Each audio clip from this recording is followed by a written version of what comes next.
Hey friends, it's getting to be the end of the year, so pretty soon we're going to be seeing everyone on social media pretty soon selling us on goals, goal setting. There are goal platforms and goal journals and goal calendars. We got to set our New Year's resolutions, do our end of year goals. And it's a little bit of stress for those of us who can't work within the goal framework. And we hear a lot from those who are goal oriented. They're a very vocal group, and they'll tell you, well, of course, you set goals, and if you can't, then you're, kind of mentally weak, or you're afraid of commitment and these sorts of things. But come on, rule number one of psychology is people are different. And the fact is that those who are goal driven is actually a very small proportion of the world. Most of us are not goal driven. And so it doesn't matter how many journals we buy or platforms we follow, the goal gurus will say, oh, well, you're doing your goals wrong. You need to set SMART goals or smarter goals or target goals or whatever the acronym is this year. You need to write your goals down. You need to confess your goals to, share them with somebody else. You're doing goals wrong. The fact is, goals just do not work for the majority of the individuals. And I'm speaking to you now as a psychologist. Back all the way back to grad school, we had to read the original sources of motivation. How do you motivate people and others and your team and such? And there were thousands and thousands of studies done over decades about how to set goals and using feedback and comparing your inputs and outputs and such.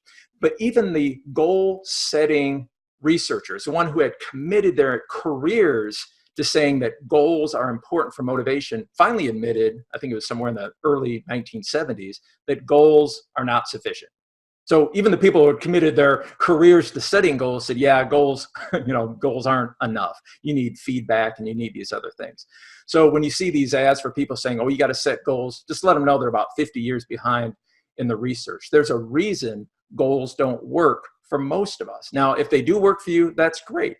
But for those people, you don't really need to tell people how to set goals, right? Set a specific, timely goal and try to meet it. For the rest of us, most of us, what you need is a system. As my mentor said, I have a quote here from him. He said, create systems to achieve goals. Don't create goals without systems. The name of this video is Goals Are for Losers. And that's not my phrase. I actually took that from Scott Adams, the same Scott Adams who writes the Dilbert cartoons. And he'd probably be the first one to tell you don't ever take advice from a cartoonist. But in this case, he's spot on. He says goals are for losers. And what he means by this is that when you set goals, you are literally a loser. That is, if your goal is I'm going to lose 20 pounds in 2 months, after day one, you haven't lost 20 pounds. After day two, you haven't lost 20 pounds. After day three, so you're in this continual state, he calls it permanent pre-success failure. That is, you're in a continual sense of failure that you haven't met your goal that day or the next day or the next day. And so you're always short of your goal.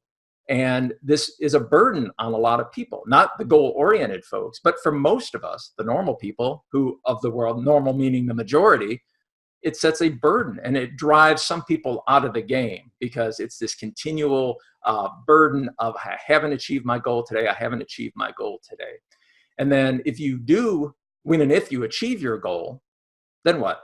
Well, some people, have the yo-yo effect, right? If they lose 20 pounds as the goal, then they gain it all back. Or you have to set another goal so then you can be again in a permanent, cycle of failure every day until you achieve that goal. So Scott Adams' advice and those of many, many professionals, I'm going to put some of the resources below so you can look up those research, those books, is to create a system. The system is what makes you achieve the goal. So systems are simple. The goal might be I'm going to lose 20 pounds in 2 months. The system might be I'm going to eat right. You say, well, wow, that sounds really simple. It's supposed to be simple. It's not supposed to be complex.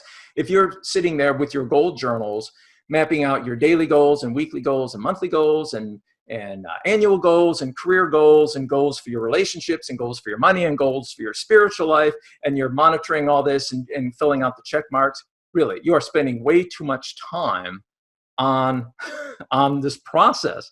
You set up the system, which is simple, and then you follow the system. There was an NFL coach, I think it was Bill Walsh, the Hall of Fame football coach, said The score takes care of itself. And what he meant was he had a system with his team. They ran through certain drills and exercises and diet. It was his system for his team. He didn't set goals. He didn't say, well, we're going to score 500 points this season, or we're going to beat this next opponent by 2 touchdowns. They just did because they followed the system. The score takes care of itself. And you'll find the same thing is true for you. You can set a goal. The goal should be the target, the direction, right? So I want to be rich, not poor. I want to help people, not help people. I want to get in this direction.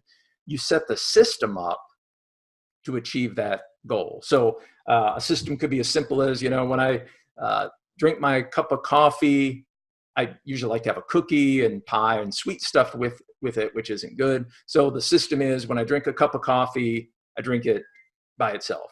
Like, so that you might think of it as a trigger. Like if I want to get on social media, I need to go stand on that treadmill. Here's the trigger. I want to talk, I want to check news, or I want to get on social media. I got to go walk on that treadmill. What does that do? It drives down my, goofing around on the phone because I don't want to have to go stand on the treadmill. But if I do, then I'm getting exercise on the treadmill.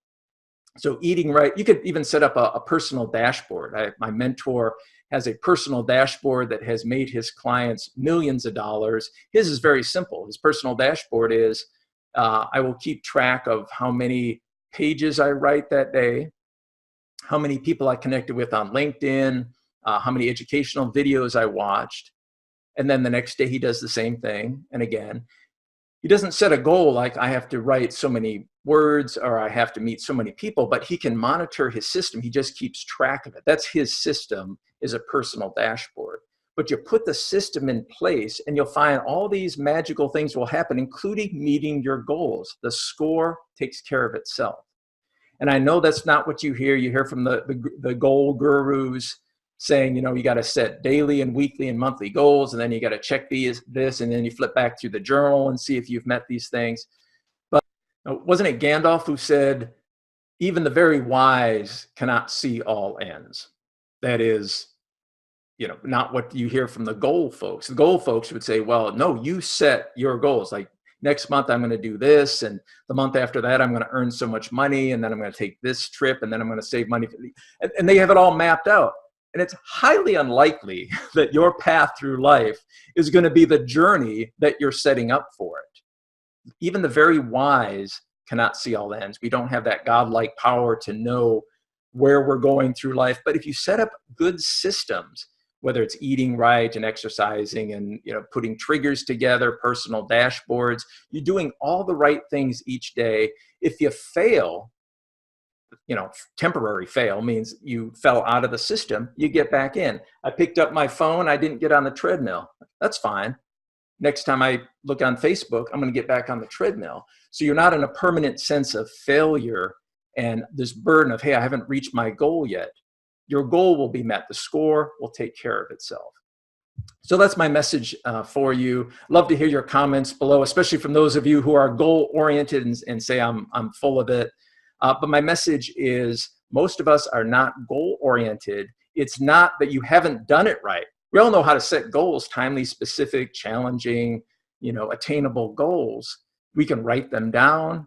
It's good to have some plans, but don't fall prey to this, that you're doing it wrong. If only you use their method, then you'll do it right, because I think you'll be in the same boat. Some people are just not goal-oriented. Most people are not. Set up a system that works. Scott Adams says goals are for losers. I don't know if I go that far. It's people are different and goals don't work for everybody and those sorts of methods, but systems work for everybody. A simple system will get you to those goals. So love to hear your feedback, comment below, especially you goal folks. I'd like to hear from you as well. We'll see you next time.